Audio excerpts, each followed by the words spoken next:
Hola, ¿cómo están? Bienvenidos a un nuevo episodio del Gato Verde Podcast. En esta ocasión vamos a hablar de algo que siempre surge y que he escuchado muchas veces, que es ¿cuándo un dibujo está bien o mal dibujado?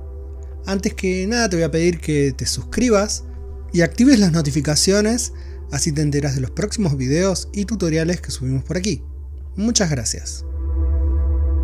Siempre existe una sensación de que un dibujo puede estar bien o mal dibujado.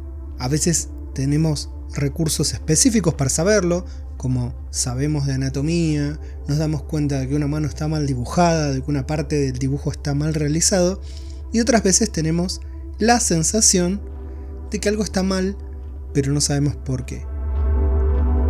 Hay algo muy importante con respecto a lo bien o mal dibujado, y es que hay varios criterios para definir esto, tanto como cuando una persona se dedica al dibujo y a la ilustración, como cuando un particular puede percibir que algo está mal hecho. Desde el punto de vista del dibujante, algo está mal hecho o mal dibujado cuando se comete un error inintencional dentro de la construcción de una imagen, un dibujo o una idea. Esto es un error porque la persona sabe cómo dibujar eso y por alguna razón se equivocó, se le pasó, no le prestó atención y el error salió a la vista. Eso claramente es distinto a cuando un autor o un dibujante decide hacer una modificación, ya sea formal, por ejemplo, cómo dibuja los personajes, cómo dibuja el fondo o cómo traza el dibujo, y que tiene más que ver con un sentido estético, con una razón técnica, pero que por ahí la persona de a pie no lo sabe. Esto también puede ser percibido como un error, pero no lo es.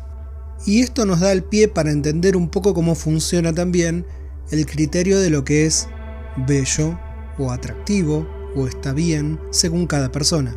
Según un espectador algo puede ser más agradable o menos, y según un dibujante o un artista también. Esto tiene que ver con el bagaje cultural que tengamos, lo que nos parece bello o lo que nos resuena como bello en una construcción, lo que nos parece correcto o incorrecto. Si algo está mal dibujado realmente, si hay un error, es normal sentir frustración. Es parte de crear, encontrarse con la propia limitación y no saber cómo resolverlo. Es lo más natural. Dentro de esto podemos empezar a explorar quiénes somos y de qué manera utilizamos el dibujo, de qué manera construimos nuestras imágenes. Muchas veces nos encontramos con dibujos de otras personas que nos gustan, pero realmente no podemos dibujar de esa manera. Entonces tenemos que aprender a diferenciar entre lo que nos agrada o nos gusta y lo que nosotros podemos crear por nuestra propia naturaleza. Es de lo más común que las personas hagan esto, que deseen aquello que ven, pero que en realidad no pueden construir porque no es su forma natural de hacer las cosas. Lo pueden hacer por copiar, pero no va a ser nunca su forma real de construir una imagen. Está bueno saber que hay artistas expresivos, artistas técnicos, artistas intuitivos, perceptivos, personas que construyeron a partir de aprender en un instituto, en una escuela o universidad, y hay personas que también aprenden de manera autodidacta.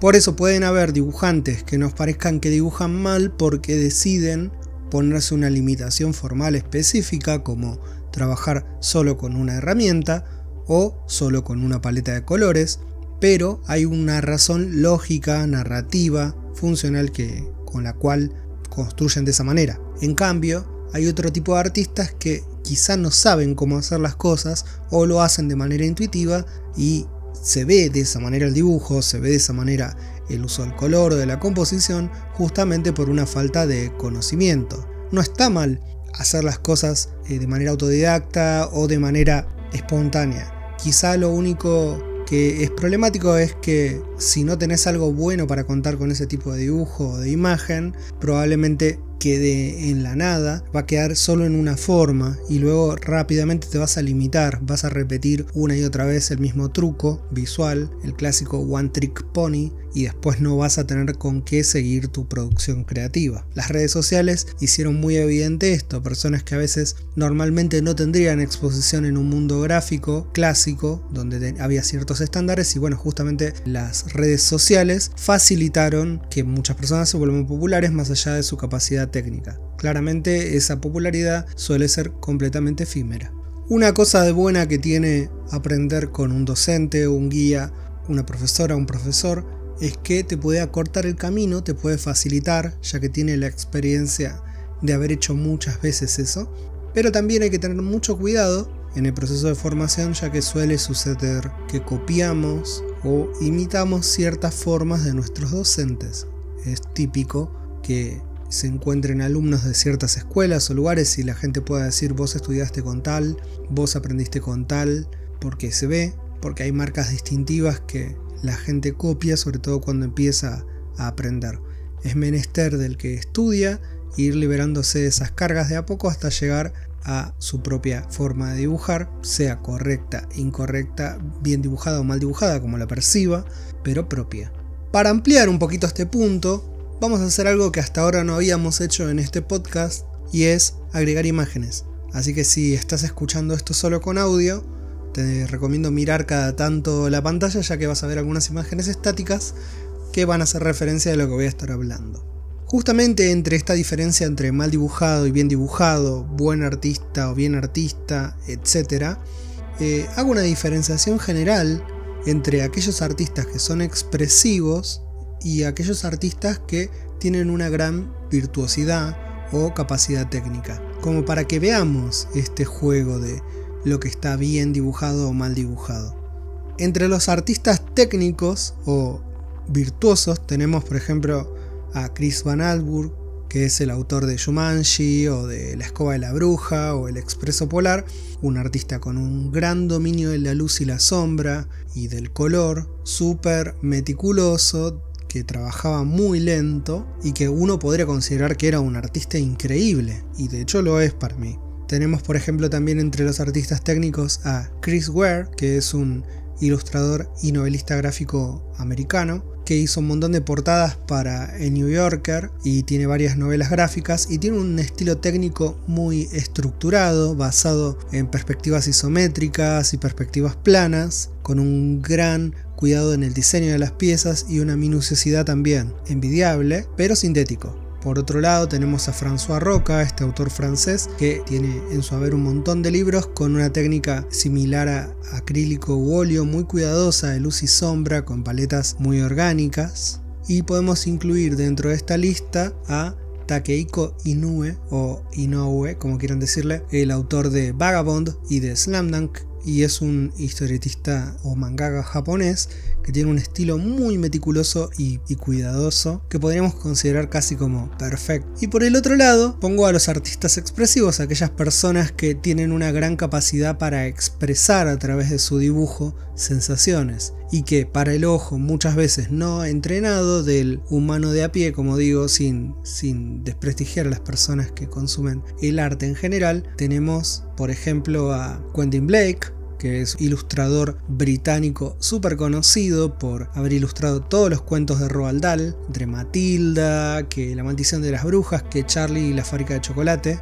Quentin tiene un estilo súper expresivo, donde la línea salta para todos lados y el color de acuarela está como aplicado a las apuradas. Alguien podría decir que está mal dibujado, pero su naturaleza gráfica es bastante lúdica, parecen juegos sus dibujos, y él trabaja a una velocidad muy alta. Este resultado se ve en sus imágenes, que parecen estar siempre como en movimiento. Y esto lo podríamos considerar un factor expresivo, no es tan perfectamente técnico. En una línea muy minimalista, Liana Fink, que es una comediante y humorista gráfica norteamericana, trabaja con un dibujo súper blando y hasta desprolijo, se podría decir. Uno dice, ¿cómo puede ser que esta persona haya trabajado tanto tiempo para el New Yorker? Y justamente ese estilo de dibujo súper neurótico y sencillo, tímido, es parte de la identidad de su gráfica y del tipo de contenidos que cuenta en sus cómics o tiras de un cuadro, con un humor bastante ácido. Parte del dibujo completa ese tipo de idea, ese tipo de creación. Es como el tono de voz con el que se dicen esas cosas.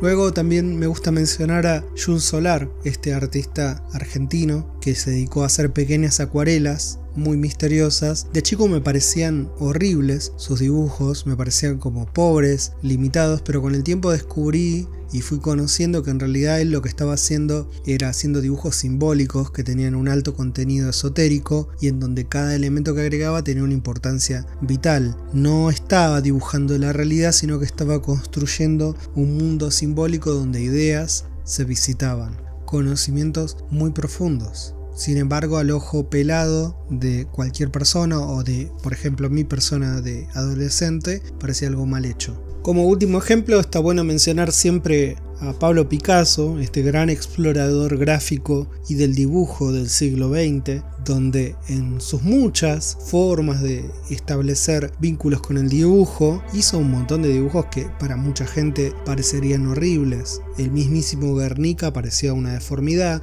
toda la búsqueda que hizo dentro del cubismo también era muy horrorosa para muchas personas, algo monstruoso, feo, primitivo, pero él buscaba justamente en el arte primitivo algo muy esencial del humano. Por eso, para pasar en limpio, después de todo lo que hablamos, sabemos que algo bien dibujado o mal dibujado depende de varios factores. Si lo vamos a poner desde el punto de vista de alguien que está aprendiendo capacidades técnicas o que ya sabe capacidades técnicas, si estamos viendo desde las decisiones que toma un artista para crear una idea o transmitir una información, si ese artista tiene o no conocimientos y es por eso que las imágenes le quedan o se ven de una manera que se puede considerar mal dibujada, o si es algo realmente sincero de la persona que se ve en ese tipo de gráficas. Lo que está bien y lo que está mal es relativo y va a ir variando dependiendo de lo que uno quiera comunicar con el dibujo. No es necesario que siempre el dibujo manifieste la belleza del humano. El dibujo es como la escritura, es una marca que dejamos mientras vamos viviendo y por ende se puede llegar a ver en algún momento bien o mal dibujada, pero va a ser siempre la expresión de uno mismo. Espero que les haya gustado esta pequeña reflexión. Son cosas que suceden o que a mí también me interpelaron mientras aprendía dibujo e ilustración y que me gustaba la idea de compartirla con ustedes. Les cuento que si tienen ganas de aprender dibujo e ilustración, yo tengo un taller que se llama como este podcast, el Gato Verde Taller de Dibujo e Ilustración. Es online y pueden sumarse cuando quieran. Aquí abajo del video estará la información para que, si quieren, puedan sumarse. Dicho esto, nos vemos la próxima. Bye.